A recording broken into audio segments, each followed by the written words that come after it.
recording. But you mentioned, like I said, I thought you were a Cali girl, a surfer Cali girl, but you said you're from like what do you call the lettuce bowl? Yeah, I could be totally wrong with that term. That could be somewhere in like Kansas. It sounds familiar. I want to say it sounds familiar around Bakersfield, Oxnard, that area. Yes. So Bakersfield is that whole area you're describing is definitely like the lower end of the Central Valley in California, where I don't remember what the percentage is, so I won't say it and say it's the wrong thing. But it's more than 70%. I want to say closer to like 90 of all of the like fruit produce that we eat comes from here or comes from here. And so it's a big agriculture hotspot. A lot of dairies, a lot of dairy farmers. Horse Ranch is in that area, which is like huge, like meat production thing, cattle ranch. So yeah. So is it far from the coast or? It's like right in the center. So it's about 2 hours, 2.5 hours to the coast, to the beach. And then the other direction going east, you can go to the mountains, like if you snowboard or whatever. Sierra Nevadas right there. Wow. Yeah, so you didn't move that far away, actually. You went to, what part of Nevada did you move to? I mean, if you don't mind saying. Like what? Yeah, so I'm actually not that far. I'm on the west side of Nevada, like right on the border between California and Nevada, close to Tahoe. So I'm in Carson City, Reno area. Carson City. I remember that from a movie, Carson City.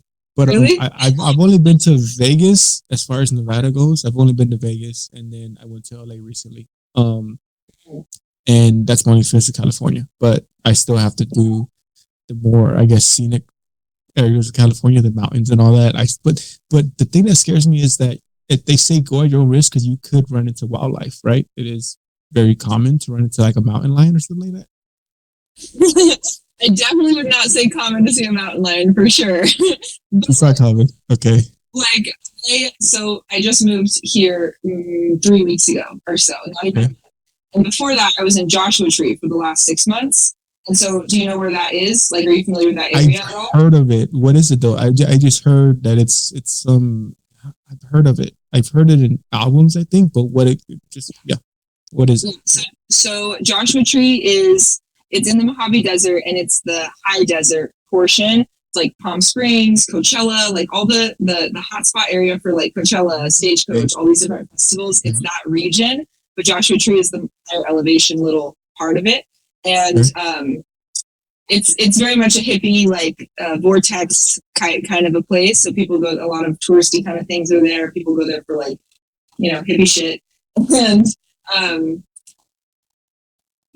I was having an Airbnb there, pretty isolated for 5.5 months. And every day almost there was something, there's like coyotes in the front yard. Or one day I did see a bobcat that walked up to the front door and then like walked out once the dog started barking. But because those are the bobcats that look almost like a house cat, but it could F you up really seriously, right? It looks like almost like a house cat, right? Yeah, they have like they're really not that big. It looks like a huge house cat, kind of. They got like fluffy paws and they kind of like fluffy your face, but yeah. I'll fuck you up, right? I mean, I mean, a regular cat. They're super elusive, so like they'll try to avoid humans at all costs, but they could fuck you up if they tried. Yeah, if they're cornered, if they feel like they're threatened. I mean, a regular cat could fuck you up seriously. Yeah. If he doesn't want to be pet, if like we have a cat and he's like, he'll give you a warning, like, okay, put me down now. It's enough, But if you persist, he'll scratch you. He'll do his thing. Yeah, that's 4 cats. Yeah, 4 cats. Oh, there we go. And a dog. Yeah. And a dog. Mm-hmm. Wow, there you go. No, but I was reading your profile, and one thing that stood out to me immediately, I was honestly kind of intimidated. Because like I went to Instagram and you're just like, you're out there, like you're like, it's like I felt like I had to go do something like very motivating videos. So you're very like in your face, like, okay, this is this and this is that. And I'm just like, oh shit, I need to get up and do something. The only thing I can kind of compare it to is like, I guess fit influencers, I guess, who are like saying do these reps, but you're I wouldn't say shtick, because that sounds like a cheap hack, but I think your mantra is more, exercising the spirit and the soul. Correct me if I'm wrong, but that's kind of what it felt like. It was like, you need to do this for your soul, heal this, do that. instead of go up and do push-ups, go run laps, it was more like mental and spiritual exercises that you were kind of like influencing me to indulge in. And that was something that was interesting when I came across your profile after the website. Thank you for that. I love that reflection so much. It's genuine. It's genuine. I so appreciate that. I really do. And this is something that like consciously for me is becoming more and more clear as time goes on in my work, that like something that makes me unique in the field of personal development or spirituality or whatever, it's a broad topic, but what I think I uniquely bring to that table is the ability to take very like nuanced and esoteric things and make them practical and applicable for people. And so like that's what comes to mind hearing you say that. It's like, this is all the woo-woo la-di-da, and like this is what you can do right now, and this is how to do it, and go do it. I compare it to people in the line of field, like you said, with a talking pillow sitting around a couch, and and now we're going to talk about our feelings, and there's a time and place for all these things, right? But I see you being as the kind of person that comes in and throws it on the table, like, no, we're gonna handle this and deal with this. Whereas more people have a different kind of approach of like, let's just have a talking pillow and approach these things in a different manner. Do you feel like your life experience? I mean, obviously, did that make you kind of be like, okay, gloves off, we have to tackle these things more straightforward, be honest with people, be more like open with people when it comes to whether it be sexual education or these things like, and the spiritual healing that takes place from trauma, from experiences, Do you feel like that builds you up to be like, get rid of all the filters, just be straightforward? So I love this question because I feel like you have the capacity, and maybe like just the tone of your show has the capacity for more in-depth answers. This is where I want to go with it. I have kind of two answers to that. It feels like a chicken or the egg kind of thing, because on one hand, yes, absolutely. Like if we just looked at my history of this lifetime, like for sure, there's been a number of like intense initiation type of experiences that I've gone through that have, in a sense, kind of like, what's the term? Like baptism by fire is the experience where it's like I've been forged through the fire in a way that makes my delivery maybe a little bit less fluffy than somebody else's. Baptism in the fire. Right, where it's like I know through my own experiences, my own embodiment, that the fluff isn't what you actually need or want. People actually are looking for honesty when they're seeking help. They don't. Sure, you want some encouragement, inspiration, but like if it's not paired with a heavy dose of honesty, that needle will never be moved forward. And so I am very like pragmatic in that sense based on my life experience, but also I would say no, because I am a firm believer that this is one of many, many, many, many lifetimes. And I came here with all of this stuff for the most part on the side of free will, like predetermined. And so it's like my soul, in my perspective, chose this life, chose the things that I was going to go through, that I've gone through in the past now. And like, I feel more like I'm just showing up for the role that I came here for all along versus like this life shaped me into something. You know what I'm saying? Yeah. With that being said, would your belief be that you have another lifetime after this one? For sure. Do you think your current path right now is also going to influence, obviously, the other one, like the ones that before you? I do, and this is where we can get real weird about it, because, like, I'm weird. Yeah. You're weird. Yeah. Okay, good. It's so like helpful to think about these types of like totally intangible things in a linear way, because we live in a linear world. Like we think that way. We need structures and frameworks to make sense of things in the 3D, and so it's like easy. It's helpful for us to think about like past life, current life, future life, but I don't even actually think that that's how it plays out. Like you think of, what's that movie, Interstellar? I feel like that's like as accurate as it could be, where at the end, he's in like the whatever other dimension, and it's like all of these things happening all at the same time in the same place, and it's there is no separation, and so I think even the idea that something happened in the past and will happen later is some influence of separation. Whereas that was more science fiction, is your belief more spiritual based? Because like Interstellar was like science fiction-y, like wormholes, like time warps. It was more like, because I mean, spoiler alert to anyone, but it was because it's him sending the messages through the bookshelf, and that wasn't another lifetime. That was more a wormhole that he went through, right? A black hole. So do you feel like, from your perspective, it's a finite life in a certain lifetime and then another lifetime, whereas that one was like a wormhole? Is that kind of the difference? Yeah, so I think that the like, what to me at this moment in time feels more like ultimate truth is the way that it was shown in that movie, where like it really is all happening at the same time. Like he's in a to the daughter, for example, from her perspective, the dad, the one who's gone now, he's like completely gone, but from his perspective, he's absolutely right there. And so like that's how I see it, where like everything is always right now. There is nothing out there. But I think that we are also served by having limited perspectives at times, where like from this view, we have a finite amount of life to live, versus a more expanded view, it's like, okay, maybe it's all happening. A bigger view, it's like, oh, okay, we're all here right now. And like, I think in the 3D, we need to have a balance of those, because we can't just be untethered and floating in the cosmos all the time, or else we wouldn't be here on Earth. And so it's like, you need to have some rigidity, I think, in our understanding, but at the same time, it feels just everything that we can perceive, I know is not the truth. You know what I'm saying? Because naturally we come with limitation.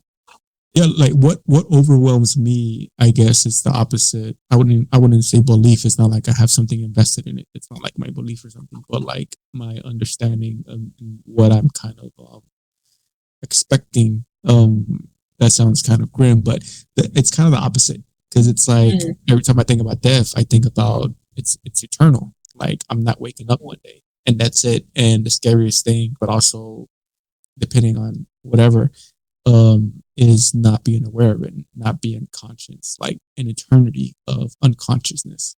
And eternity is forever, forever, ever, ever. And that's what kind of scares me.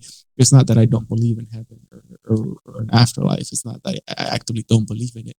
But what ponders the most in my mind is eternal nothingness, and just being unconscious and not knowing that it's nothingness, but never waking up. It's like it's like when you go to sleep and if you don't dream and then you wake up, it's like that little moment, but not waking up. That's what kind of overwhelms my thoughts. It's not like I believe in it. It's not like that's what I want to believe. It's just that's kind of the way I kind of sometimes look at it. So it's kind of the opposite. Interesting. It's not that I want to. Interesting. It's not that I want to. It's not like I'm invested in it. It's not like I'm trying to go around and persuade people. It's just something that's on my mind, and it kind of like weighs on my chest. Like even with my cousins, sometimes like I'll just talk about death, and they'll be like, "Man, we don't want to talk about that." Because I'll just be like, "Bro, do you know how long an eternity is? An eternity, an eternity is like I don't know, a grain of sand at the beach shore. That's a century. An eternity is like 1,000 beaches with millions of grains. It's an eternity, right? So I get overwhelmed with that, but not in the way, not like where I'm actively afraid of dying. It's just like a pressure that I feel in my chest of like an eternity of just like, and that's the way that I kind of sometimes perceive it. And like I said, it's not a belief. It's not like I'm actively believing in that. I'm trying to persuade people. That's just like how it weighs on me as far as, afterlife or other lifetimes. That is so interesting to me. I don't think I've ever heard anyone describe that in that way. And like, like trying that on in my own mind, my immediate, like what feels like it puts that thought to rest for me is, I guess, my perspective or understanding that I would say belief. I don't believe that we can experience a lack of consciousness outside of a physical form. My understanding is that like consciousness is, period, like full sentence. Consciousness is all there is. And in this human form of limitation, we experience a lack of consciousness by choice to grow through the duality of having blind spots and shadow and light and all the framework to grow through. But once the form is taken off the table, and we return to that like eternal consciousness, I see it as only possible to be eternal consciousness, not a lack of it. So do you actively think that way? Like, for example, like, is that how you kind of explain deja vu when it occurs to you? You kind of be like, oh, maybe that was a different, is that how you look at deja vu? Things like this? Yep, totally. Even like something as simple as like, so I have a real example. I was with a client earlier in a session on Zoom, and something I'm helping this particular client with is his dating life, his dating profile. And so I had his Bumble pulled up on my computer, and we were both looking at it at the same time, like swiping through women, and kind of yes. I love doing it because it's like the man or woman, doesn't matter, like whoever's in front of me might perceive a profile one way, whereas I might see something else, and it's relevant for them to know. So we're looking through these women, and there was one profile where it's like on a desktop version, at least, maybe on the phone too, I don't know. The very first thing that pops up is just a picture. It doesn't really say anything. It says like their name, age, picture. And this woman's face popped up. And just immediately I was like, I'm going to just swipe no. And he was like, well, okay, I wasn't into her anyways, but okay, why? And like, it was too quick for him to even like be on board with yet. But as soon as I saw her face, her eyes, the energy, I was just like, no, there's a no. Like there's something, it's her density, her energy, there's something dark about it. No. That like, I don't think that is coming from fresh slate. You know what I mean? Like I believe that my ability to like interpret or even like pick up on somebody's like lightness or darkness in their energy comes from potential experience of them in a past life, or something else. People would be like, oh, it's my gut feeling. And that's kind of like, instead of just saying gut feeling, you're adding more substance to that actual feeling, more, more history to it, more nuance. People would just be like, oh, I had a gut feeling about that. And people, sometimes it happens. Sometimes people will be like, oh, I was going to go down that road today, but this happened or whatever. This guy, he was a handsome guy, had whatever qualifiers I'm looking for in a partner, but just something about him, like you said, the energy is just told me, like his teeth were a little too white. They were like, it was something like, it was a little too clean, too meticulous. It wasn't authentic. And that's what happens a lot. Sometimes people are putting on a mask or a persona, if you will, for people who they feel like this is what they want to be, right? This is what they want to see.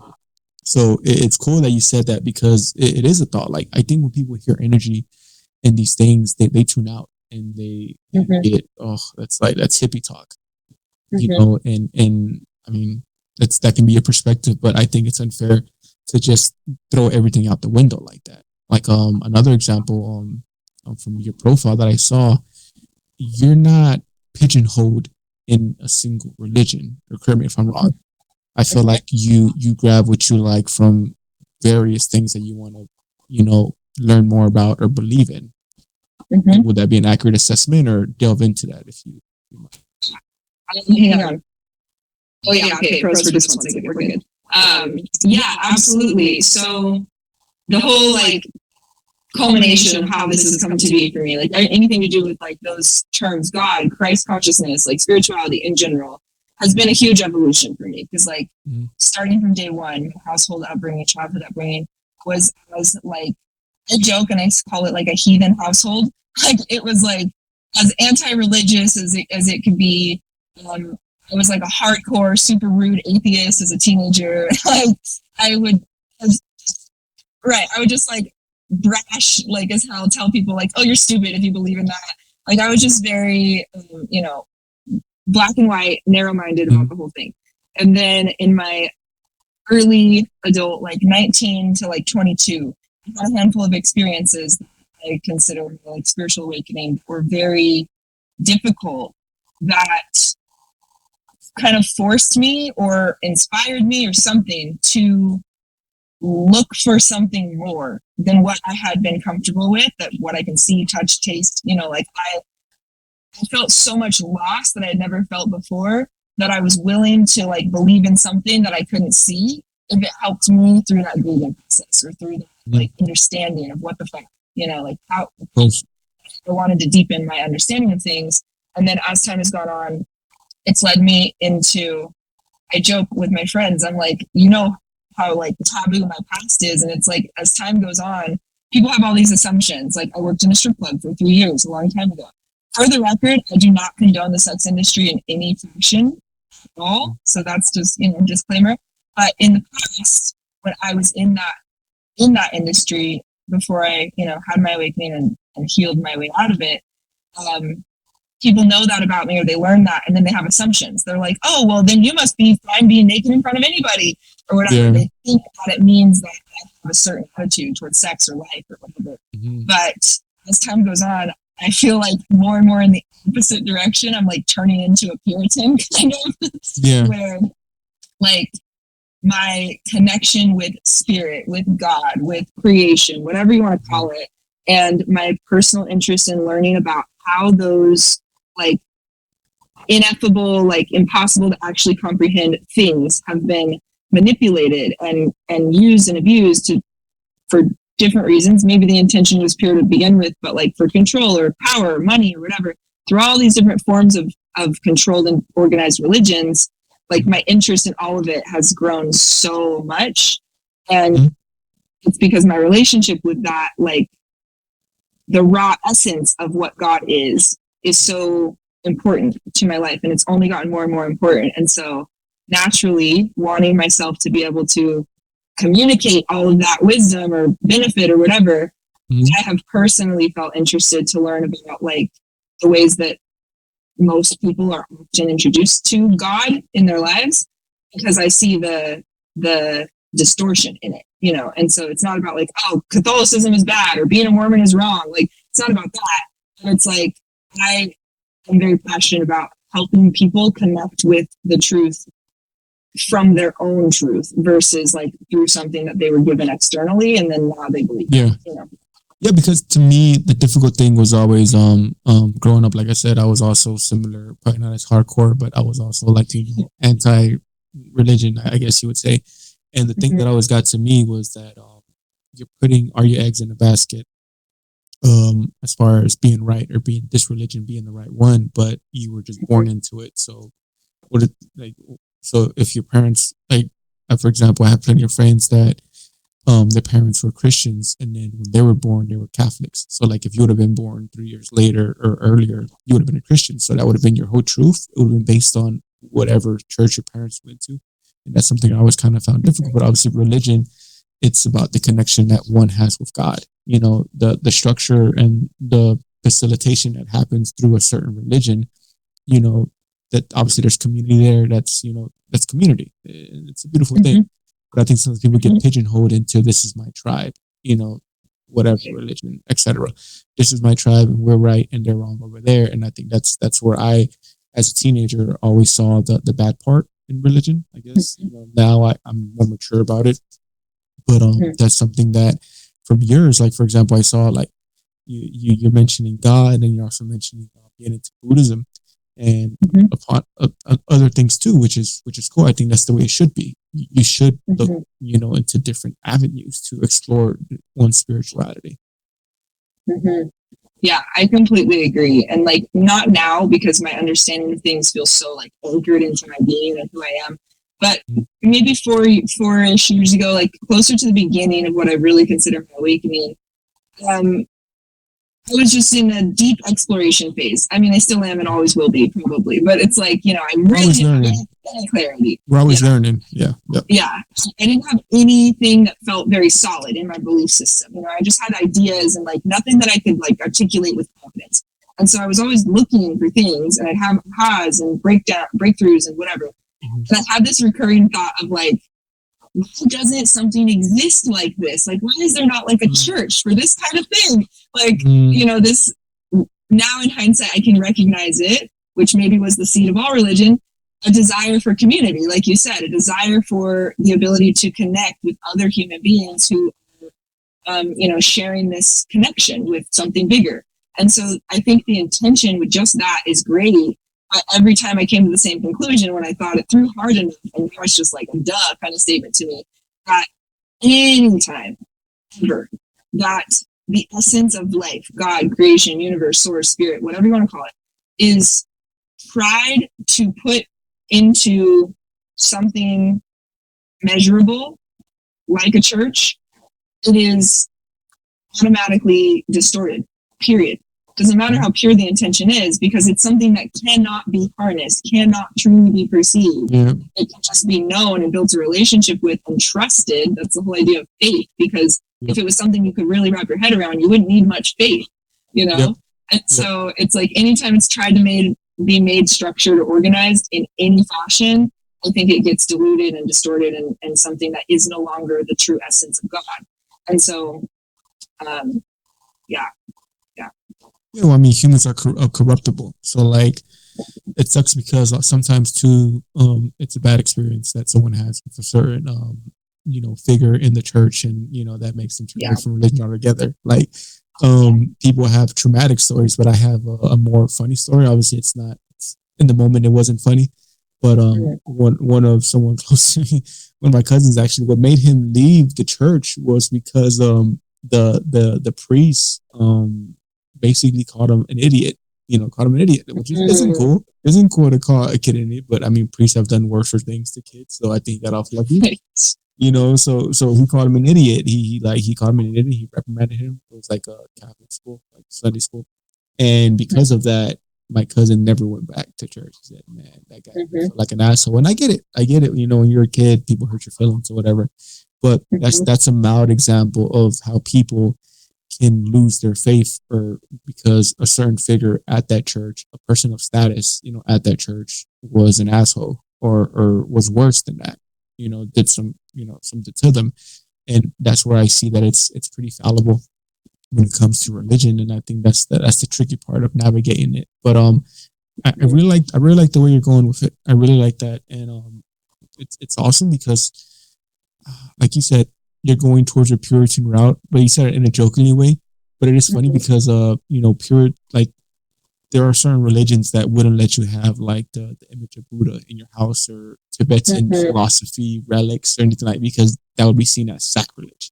So do you see like a difference in that? Like, as far as your circle goes, I would imagine, it's similar to your beliefs, but do you see a difference with our generation? Like, as far as like not being so with religion, not being so, downtrodden to like not explore different things?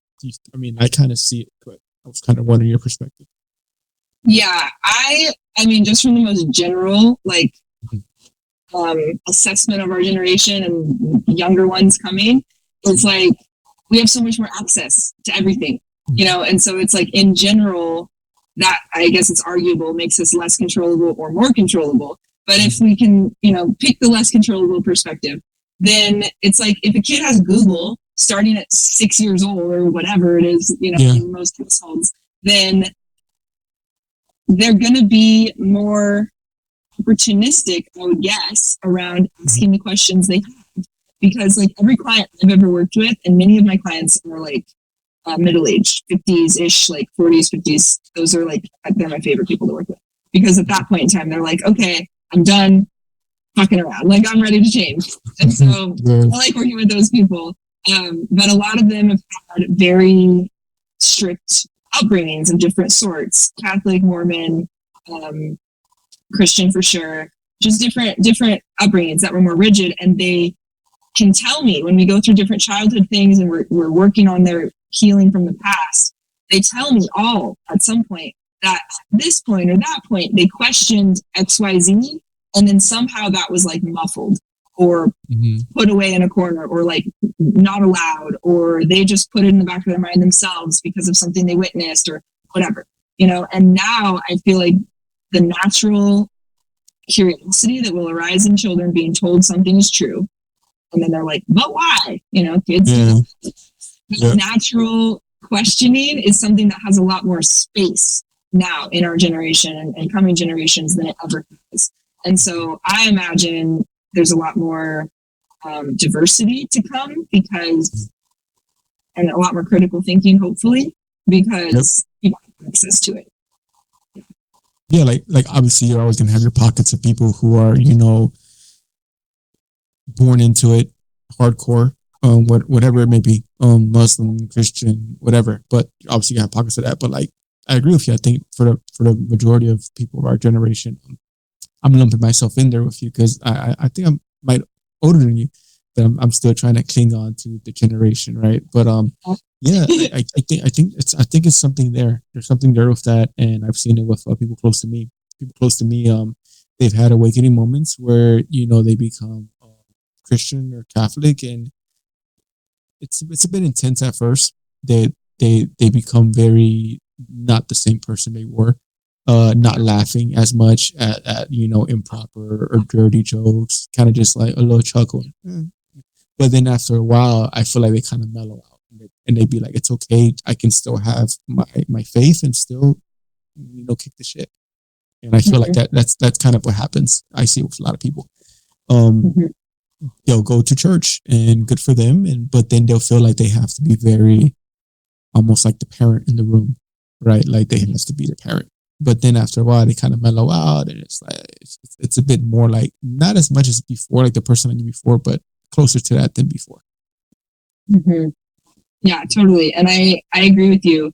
I even have a specific memory. So when my parents split up when I was like 5 years old, I don't remember what the story was. I was too young. But at some point, in an effort to like save the marriage, my mom wanted us to be Mormon, and so we were Mormon when I was a little kid for like 6 months or something. Went to church, and then didn't at some point. And when I was maybe 11, 12, I had moved. I was living with my dad alone and with my sister, but he was single parent. We moved to a new house and found out that one of the neighbors was a person from the Mormon church where we had gone like 5 or 6 years ago for a short amount of time. Okay. And so she was like, "Oh, you girls are here, like great, like do you want to come to church with me?" And so she started inviting my sister and I to go with her. And I went with her for maybe like 3 or 4 weeks in a row. Mm-hmm. And even at that age, I was conscious of how over that short amount of time, hearing my dad, who cusses a lot, like it started to feel like a negative impact on me. Just hearing the word fuck or hearing him say something like cringe inside because I was internalizing a certain narrative. And even just that short amount of time that it was bad, this idea of something right versus wrong. And I think that is why spirituality in general, and why I'm so open to different, like picking and pulling different pieces of different traditions, has drawn me more than any other structured, organized religion, because the undertone of all religions that I see as harmful is that it teaches God and the relationship with God as a hierarchical thing, where it's not God is within you and outside of you and is everything. It's like God is here and he's in you too, made in his image, but only if you behave yourself. And it puts gatekeepers there. The figures of the church or the establishment, they're the gatekeepers. So and when they have power, that power corrupts absolutely, and that's what happens. And it even trains your inner voice to become a gatekeeper for yourself. Well, then it's like you're judging yourself or others around you as right or wrong. Internalize like good means you get something good, and bad means you get something bad, and like it's just not true. Yeah, and then you have that. I mean, as a Mexican Native American, you have that Catholic guilt, obviously because of Spanish and all that, and ancient times, Catholicism, Mexico. But you have that internalized Catholic guilt. But I wanted to ask you about growing up being a Mormon. Do you remember, like, actively when your mom's friend invited you? How old were you then? So I went for about 6 months when I was like 5-ish, maybe 6. And then I went for about a month or 2 max when I was like 12. Okay, when you were like 12, do you remember a lot from it, or in general? Because I had no experience with Mormon things. I remember certain things. Yeah, like I remember that the dress code is incredibly strict. I remember that. And me, like, this has been a thing my whole life. It just happens to be very compatible with my hippie life now. But even as a young child, I like hated clothes, hated them. Like just the feeling of it feels restrictive. Like I just don't like clothes for the most part. And like little girls, you have to wear your nylons, you have to wear a certain type of shoes, you have to wear the dress, you have to it's like robotic feeling. Kind of feels like you walk into a time machine. Where it's dressed the same and it's all like, And so just things like that, just kind of like the essence of that spills out into everything, how everything is done. There's nothing that feels casual. It's all very rigid and orderly, and it's a 3-hour long service. Wow. It's dense, like it's very serious and dense. And so that's what I remember, being very bored. And like, it's not engaging for kids. So for children, at least, I don't know how it goes as an adult, but for kids, it's an hour in this like shared service space, sermon, whatever they call it. And then an hour of all the kids together, and then an hour of kids separated into their own age groups. So 2 hours is like kids doing just kid things. And even during that, with like snacks and songs and all those other kid friendly things, it's not fun. Like it's very much, it feels like school more than anything else, where it's like it's the vibe is clear that you're there to learn something and like learn well. You know, there's an expectation for you to learn it well. And I just remember that, and feeling, even at that age, 5, 6 years old, feeling like a little bit of like shame or embarrassment that I didn't know the Bible stories that all the other kids knew and things like that. So it's very much a performance feeling thing. Performance, that's a good word for it. The gist I get with a lot of religions, the ones that I've experienced or have secondhand experience with, is that it's almost like you go in already down so many points and you have to redeem yourself. I've never seen a church where you go in and it's like, bro, you're the best and you're up there. It's all about knocking you down a couple pegs, and you have to redeem yourself. You have to prove yourself worthy of the God of this religion. And that's something that I've always felt, you know, it's like, and people have different approaches to it, because my experience, I've never experienced Mormons, but I've experienced Jehovah's Witness churches. And just like any other 14-year-old in my city, the reason that we end up in Jehovah's Witness church is because we're trying to get with a girl. Like, there's a girl we met at school. There's some girl we met at school, and she's like, "Oh, come to church with me." And you're like, "All right." And it's funny because like you show up and you stand out immediately, because they wear suits. Everyone wears suits and ties, and there's every now and then there's this guy that come in with a dress shirt or something semi-casual, but not a suit. And that those guys are here because they're trying to talk to some girl. But the people, they allow it because they're hoping that you're gonna come and you're gonna like what you see and enjoy the community, and you're gonna stay, and it happens. But so that's my own experience with like stringent, like uptight religions, is Jehovah's Witness. Is that similar to Mormons, like as far as the strict nature of it, or would you say? I don't have very much personal experience with Jehovah's Witness like teachings. Just, you know, the things that most people know, like they don't celebrate holidays, like things like that. Yeah, like that, like like I would definitely say comparable as far as like the rigidity. You know, it's very, very formal, and there's a lot of tradition and expectation that goes into how people behave in the religion. But I don't know a lot of the details, but I will say, so that it's not just like bashing hour, you know, I will say, like from a higher perspective, I can empathize with everybody that has ever sought religion or even been raised into it and believed it, because I believe that that's part of like the hero's journey that we're here to all have as humans in our own unique ways, is to transcend victim consciousness that perpetuates the idea that anything we need is outside of ourselves. And before we wake up to that, before we start to get keen on finding all the different ways and subtle ways that we exchange power with the world in order to get something, you know, before we wake up to that, something that promises salvation or being saved or some form of that is so appealing, you know, to any part of victim consciousness, even pressed so deep down in the shadows, that has you feeling like you don't have all the answers or access to finding the answers, and some billboard on the fucking freeway says, call 1-800-JESUS, like we will save you.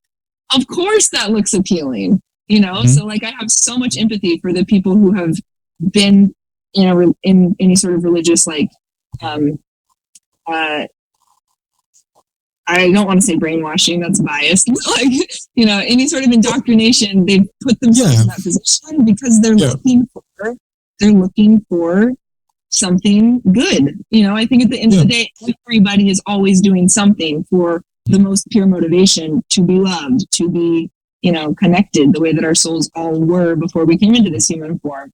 And so I think it's a natural response to seek it out now that it's been created as an option in our cultures.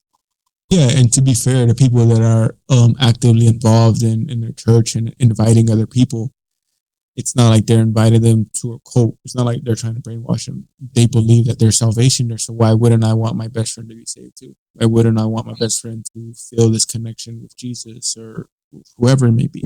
You know, so that's also comes from a good place, you know? Yeah.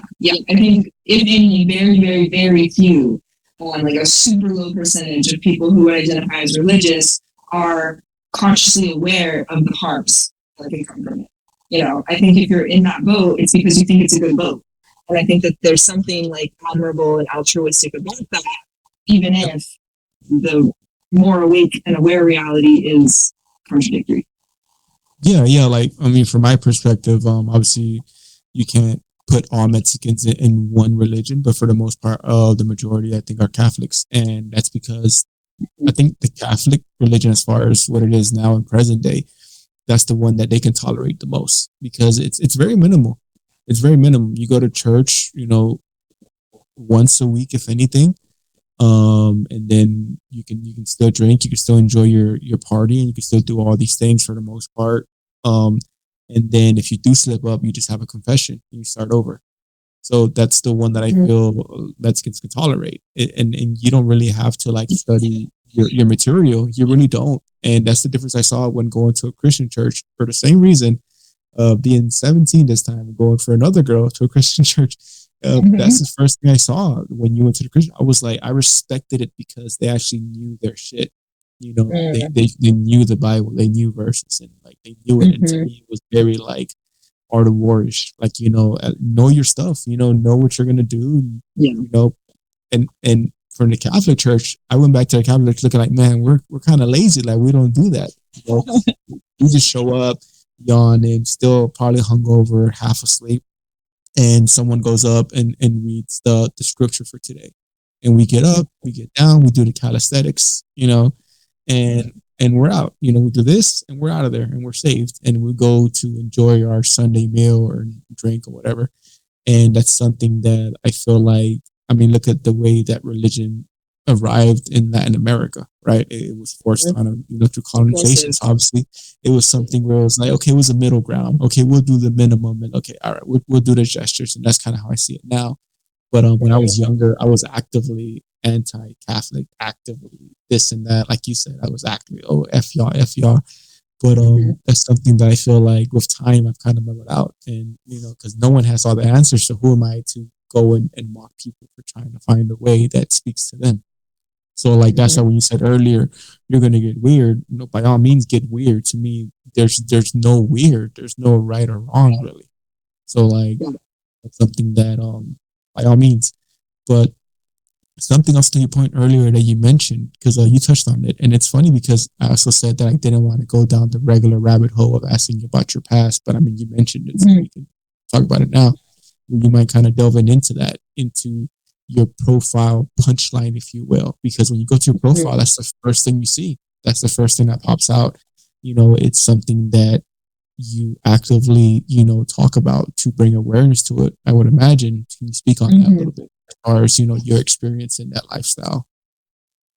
Yeah, so it is definitely for that purpose, for sure, to like create the space and opportunity to talk about certain things that don't get talked about enough, or they do get talked about in what I consider the wrong way, in disempowering ways, ways that perpetuate trauma versus start to try to actually stop it.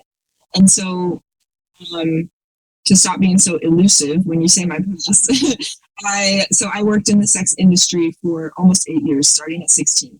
So in a various number of forms, like different avenues in that industry. And so at the time, it was coming from there was so much ego built into my decision to do what I did every single day. Every single part of it was like padded and protected with ego that was distracting me, pulling my attention outside of myself, focusing on the money or the what I thought was freedom at the time because I made my own hours and like that kind of thing. Focusing on all of these externals in the most like egoic way to convince myself consciously that what I was doing was good, that I was actually empowered, that I was actually in control of everything, that it was what I wanted to do without like being willing or able, having the capacity to face the pain that would come with truly seeing it for what it was, which was incredibly disempowering. You know, like it's the only industry in the world that calls access, the most intimate access to another human being, a service. You know what I mean? Like you can get your oil changed, somebody gets under your car, does their shit for 15 minutes, and then you pay them and you leave. That's a service. That's a skill that person learned and they are, you know, signing themselves up to do. And then you want the service that they learned. And so it's happy customer, you know, win-win. You go your way. If somebody hires a prostitute, for example, that's not something she set out to learn. That's not a trade school. That's not a college degree. That's not a skill set. That's not wisdom. It's something that she has been culturally conditioned to, through society, her own family, her whatever, movies, to believe that is her most valuable thing she can offer to the world. Doesn't take any development, doesn't take any effort. And all it does is requires the woman to have a lack of boundaries, really. And then it's presented as something that's empowering for women if they choose to do it. But my like argument is, where is the choice in something that's programmed from day one? The seed is planted from day one that that's something she can do. You know, it's not something that it's like different than like, you can be anything you want to be when you grow up. You could be a doctor, you could be a lawyer, you could start a business. It's not something to aspire to. It's something to like lower yourself to when you actually do it, because you're taught that it's something you're already prepackaged with. You're already built with this value that men want, and you can leverage it should you so choose. And then I think the most harmful narrative ever is that if you choose it, you're the one in power. When could that possibly be so? You know, when you're at the beck and call of somebody that's paying for access to your body that you would never give them with a price tag. You know, so it's like, I think the whole entire idea of consent is flawed, because consent is just like a drunk person. You can't consent when you're drunk. You can't consent with a lifetime of trauma blurring your worldview either. You know, so it's like, if you can't even see the trauma, how can you call it consent from that place? So yeah, I can go on and on and on and on forever about this topic. I get really. I feel you. Yeah, I feel you. I feel you. I mean, rightfully so. I mean, to your point, it's all circumstantial. Like no one goes into that profession because they want to. It's out of desperation or out of like some kind of brainwashing, indoctrination that goes on to empower you. And there's big money behind all of this. Sex industry, obviously, that's on many layers there. I didn't want to interrupt you, but people think sex industry, they just think prostitution, but obviously there's many layers there. So I think that it's like circumstantial, like you said, it's a brainwashing that goes on. But do you differentiate? And I think you do, because you mentioned what blemishes the entire process of liberating yourself is the fact that the trauma is involved, and also the monetary, exchange that happens. Do you, on the other side, feel that it is liberating when a person, if they have consensual sex with people without the monetary involvement, like with partners? Like, it's not like, or how do you approach that? Because I feel like sometimes people go so anti, one way that they're the other way, where it's like wait until marriage and do not explore your sexuality. How do you kind of juggle the two? Yeah, that's a really good question. So I think that when it comes to like, in general, for a woman, like the female, like reclamation of your sexual, like really coming into right relationship with your sexuality. I think that, assuming you weren't raised in a perfect bubble where it's intact, you're either on one end of the spectrum or the other, where you're either like hyper sexualized because you've learned to be. And so that's definitely like the background I'm coming from, where you wear your push-up bra to the football game in high school instead of the other one, because you know it's going to get you a certain type of attention. Even the most subtle things like that, where you are trained in every way, from every angle, to present yourself as appealing in that way. Or the other opposite direction, where like you like detach from your sexuality and it becomes something that's like, it's like removed from yourself, you like shut down to it. That's like the baggy t-shirts kind of a girl, because they don't want guys to look at them at all. You know, and so it's like one or the other, I find, is where a woman is coming from. And she could be anywhere on that spectrum. It could be extreme, like my pastor, somewhere in the middle. I think that, hold on, let me gather my thoughts. I'm getting getting all over the place. You're fine. Okay. I might be losing it. But you're fine. You're fine. You're fine. You said differentiation between. Yeah, because there's always wait until marriage. Do not even do it, and right. So yes. Okay, I got it. All right. So I think that for women who are coming from the more like hypersexualized trauma, that they are like, I have different advice for opposite ends of the spectrum. If you're coming from that side where you have learned to sexualize yourself, learn to objectify yourself to get what you want, to get attention, to get love, to get an A in class, like whatever it might be. If you've learned to leverage your sex appeal in any way, then I consider quote unquote consensual sex, just for the sake of exploring, to be more harmful than, because if that's the deep-seated belief that you are like seen as valuable for having sex appeal, then I think any like deposit into that bank is going to reaffirm those beliefs that are disempowering. So it's like, you might be exploring some fun thing. Maybe you've always wanted to have a threesome. You meet some guy at a bar, he wants to have a threesome. Great. It's all consensual because you said you wanted to do it. They wanted to do it. But if the deep, deep, deep down shadow belief is that you couldn't be loved if you weren't that sexual, if you weren't into threesomes, if you didn't want to explore, then putting yourself in those positions only affirms that,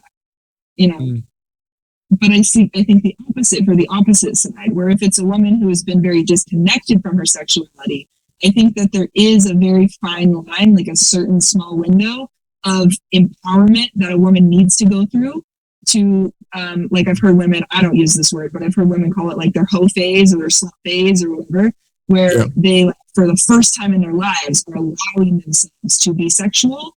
I think there is value in that, but it needs to be very conscious and intentional and contained, because that quickly turns into the other end of it, where you're then seeking attention through that part of yourself that you just unlocked. So I think it can be done with care in an empowering way, but ultimately I think that the whole entire idea of consent is flawed.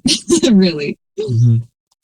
Yeah, because to your point, the first example the little example you threw out as far as going to fucking and wearing a padded up bra, it's little things like that they know that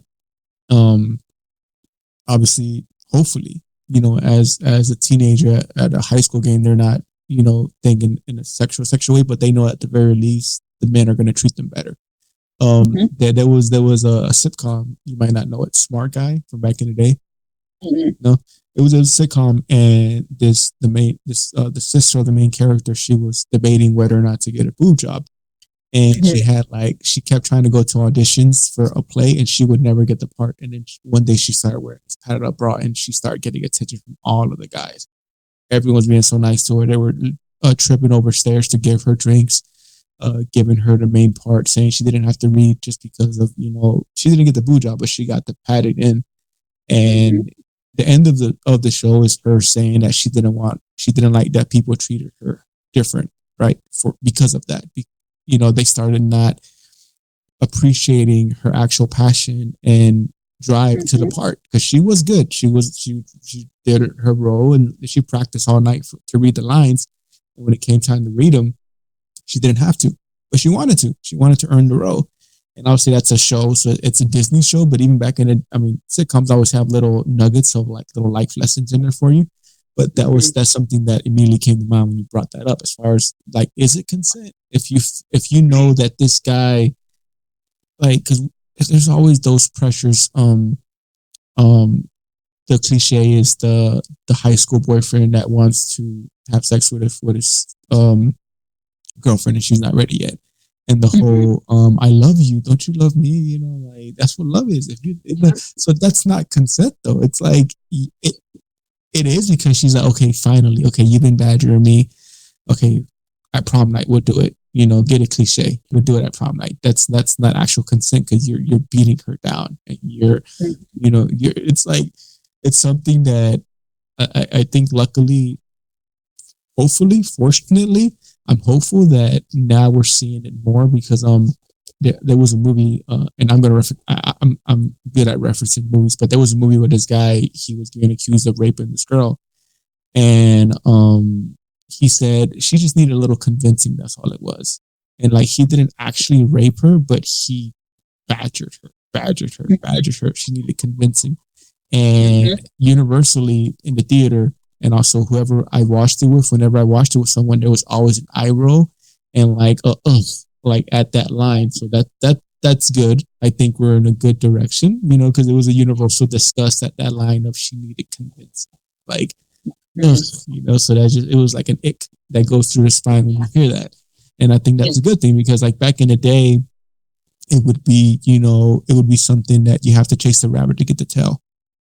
You know, you got to convince them. You got to beat them down, not literally, but you know, you got to wear them down, right? You got to convince them, wear them down, and badger them. And now to see people get an ick from that, maybe I'm too hopeful, but that's a difference that I see as far as culture, you know, people. Yeah, I agree completely, and I think that what you're talking to, like the past cultural narrative around like. Sex almost needing to be like taken in order to be had. A conquest. Yeah. Right. Like it's something to conquer. It has been fed by the other cultural narrative that has stripped women of their sexuality, you know, in a way that's truly theirs. Like we're hypersexualized for men, but it's not for the woman herself. It's for the benefit of somebody else, and undersexualized for ourselves, like for the seeking pleasure, whatever. You know, like the cliche joke in sitcoms or cartoons and movies where a younger boy finds out that a girl masturbates, and he's like, what? You know, and it's just like this thing he couldn't possibly wrap his head around because women are presented in our culture as like sexual to be used, but not sexual for themselves. And so, if that is that's very well put. That's very well put. Yeah. That's how the world is seeing women, then of course men, their counterpart, are seen as the one that need to go out and get the sex, because of course the woman who is definitely not someone that masturbates isn't going to give it, you know. And so it just like perpetuates this disempowered narrative for women that they are, you know, shameful or wrong or dirty or even justified in their lack of sexual connection or desire, and that the man is justified in his overdoing of that. And then on his side of things, like it's all connected to me. You know, interconnectedness is such a foundational theme in my work. That's why I love working with men and women both, because I can see both sides and go really deep and see how it's all connected. And then on the man side, it's like, I think that men are underserved, and rape culture and just the whole idea that men are like the whole toxic masculinity thing and men are overly sexual creatures is perpetuated because men's specific cultural conditioning is that you cannot express yourself in this way or this way or this way, but you can in these ones over here. You know, boys don't, but boys can be horny and they can get mad. Those are allowed. But just being pleasure for the sake of pleasure, like eating an ice cream cone and loving it, a woman could do that. Man does that. You're like, gay, you know? Or skipping. I used to love skipping when I was a kid. I can't skip anymore. We cannot skip. Exactly. So like maybe your man needs to go pick some flowers and like go skipping and smell the roses and like get a massage, but all of that potential stress relief is channeled into those very small outlets that he's been conditioned, which is sex and maybe like a burger and a beer or something. Like what else is the pleasure that men are allowed to have, or the outlet for emotional relief that they're allowed to have. So it's like I can argue either side because there is no side. We're all here with a purpose and a complement to each other. I don't think it's men or women; it's men and I don't think anybody wins when we get to like digging our heels in on either side, because the end goal has to be, if you're doing that, to like win. And if one side wins, the whole team loses because we're on the same team. Team humanity. And so I see just all the separation. I can appreciate that, and that's a good point, because it's very easy to go down, and I mean rightfully so, because the way our society, it's a patriarch. It's very easy to go down that road of just men bad, but also I think that takes a little bit of the onus off of the problem. So I think that's something that I saw from your content, that it was also directed towards men.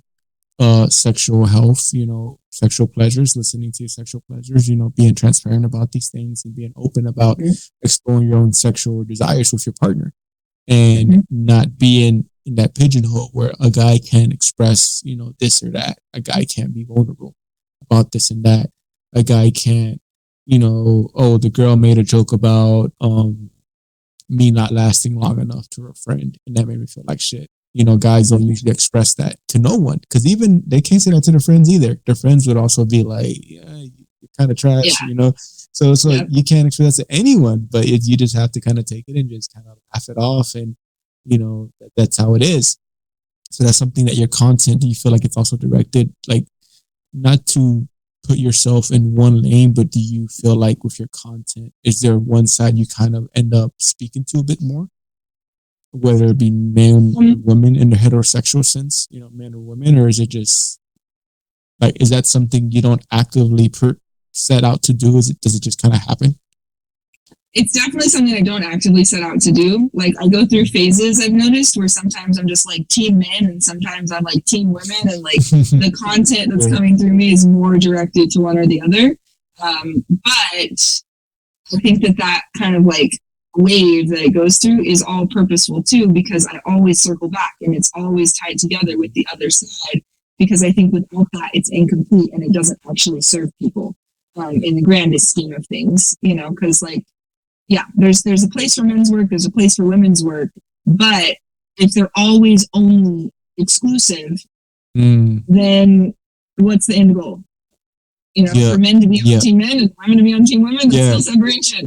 Let me tell you, I saw one of your videos and it had me like, because when you meet someone, or when you interact with someone, obviously virtually, or you first hear of someone, you kind of like not set out to figure them out, but you set out to be like, to find some kind of example you're familiar with, to be like, okay, this person is kind of like this person. This person relates to so and so in my life that I can kind of compare to. And it was funny because one of your videos, I kept feeling like I had the agenda, if you will, of the video kind of figured out, and then it was like you flipped it again and you flipped it again. It was the one about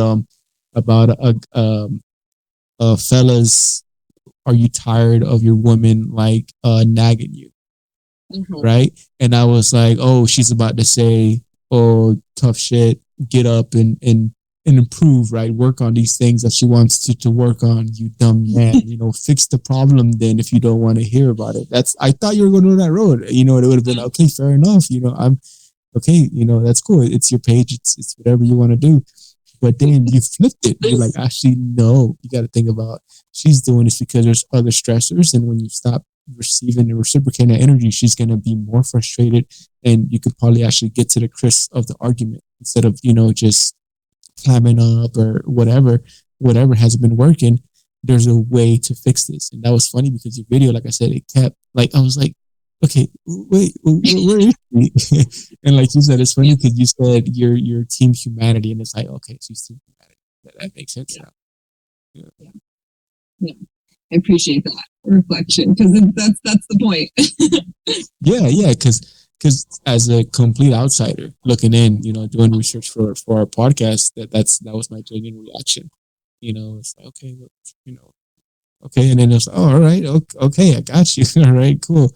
But that's something that, do you feel like as a like, would you put yourself as a life coach, dating coach, or how would you label yourself? Like, So perfectly timed question, because I just recently had a session, today's Wednesday, 2 days ago, with a branding person that I'm interested in working with. And she helped me dial that in a lot, because for the last at least 6 months, maybe closer to a year, I've really not been resonating with the term coach in general. And I've tried it on a bunch of different ways: intimacy coach, relationship coach, life coach, intuitive coach, spiritual life coach, all these different things.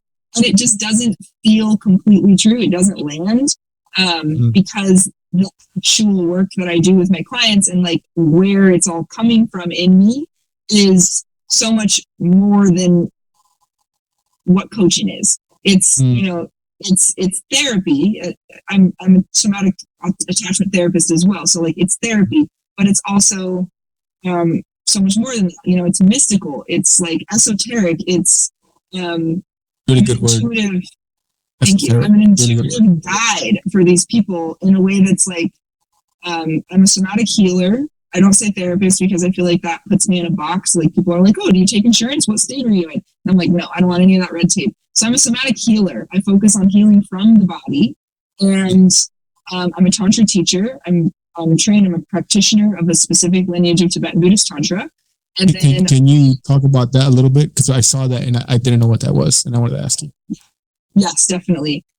So yeah, there's a handful of titles that are all true, but what's landing the most right now is definitely like somatic healer, relationship guide. Even relationship coach feels okay, but it's not like the only title. Okay.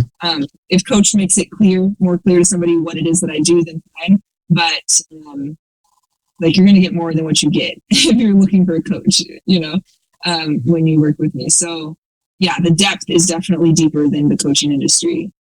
So you perceive which your line of work or which your mission is. It's like you're in the trenches with the person, because the coach isn't with you in the game. The coach tells you what to do from the sideline, and you see it as, actively. You said earlier you were on with a client actively with them on Bumble. So it's like you're in the trenches with them, so to speak. Is that kind of how you would put it?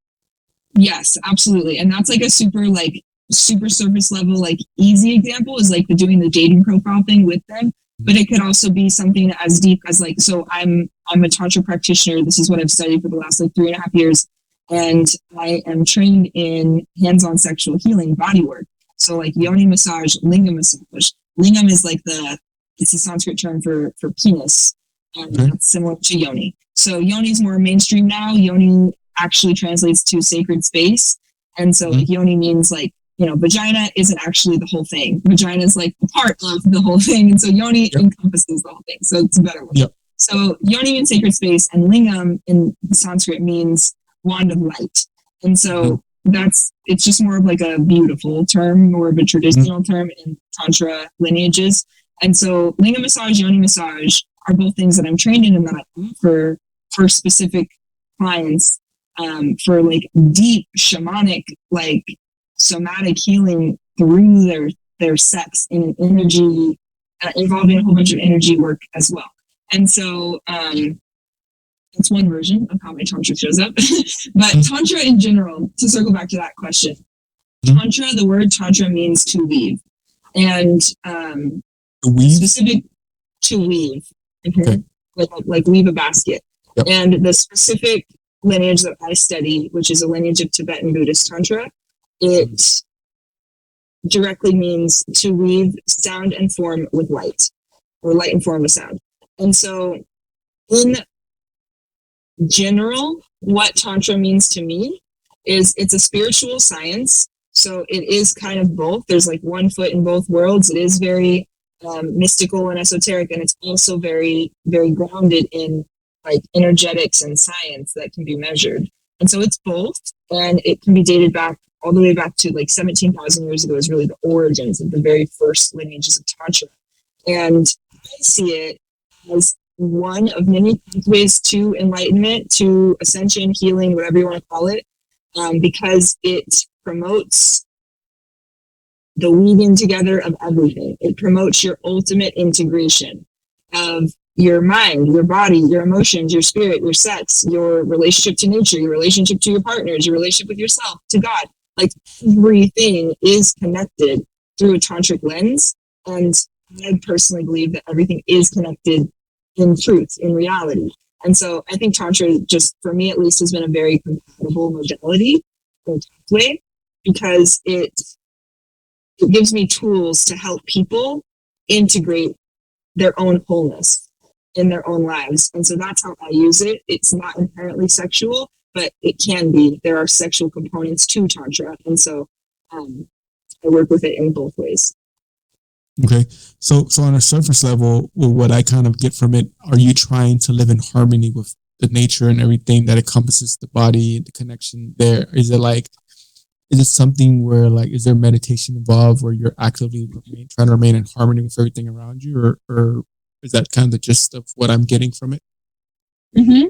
So I really love this description. It's so easy to like wrap your head around for someone that's never dove into it. So yoga, we all for the most part know what yoga is. It's like a regular physical practice for the sake of like strengthening, toning, training your physical body. Tantra is like yoga for the energy body. Okay. And so for the energetic part of yourself, like the spirit part of yourself, Tantra is a practice. It's a way for you to cultivate strength, a sense of groundedness, a connection to the part of yourself, an attunement to that part of yourself. The same way you are more flexible, more connected to your aware body after 10 yoga classes than you are in the first yoga class. You start practicing Tantra in any of its forms for 6 months, you'll be more tuned in to how connected everything is, to what's going on in your own self, on a mental level, on an emotional level. You'll just be more aware of like the undercurrent of everything that's going on and how it's all happening at once through a tantric practice, because it grounds you in that energetic way, or in that energetic part of yourself. So yeah, I really love Tantra. Like if you're familiar with any chakra system, it's probably the Hindu chakra system, which is like the 7 chakras that most of the Western world is familiar with. You know, sacral, root, solar plexus. That is a part of Tantra. And so it just is the acknowledgement of our energy body.